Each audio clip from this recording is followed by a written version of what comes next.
மேஷம் பணவரவு ஓரளவுக்கு இருக்கும். ரிஷபம் ஒரு சிலருக்கு புண்ணிய ஸ்தலங்களுக்கு செல்லும் வாய்ப்பு உண்டு.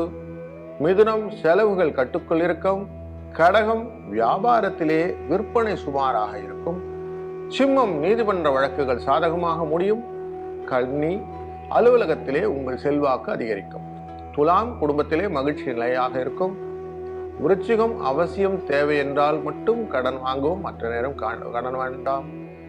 தனுசு கடையை வேறு இடத்துக்கு மாற்ற நினைத்தால் அதற்கான முயற்சிகளை இந்த வாரம் ஈடுபடலாம். மகரம் சிலருக்கு ஆன்மீக பயணம் மேற்கொள்ளும் வாய்ப்பு உண்டு. கும்பம் கடன் கொடுப்பதையோ கடன் வாங்குவதையோ இந்த வாரம் தவிர்க்கவும். மீனம் வீண் மன வருத்தம் ஏற்படக்கூடிய காலகட்டம் இது.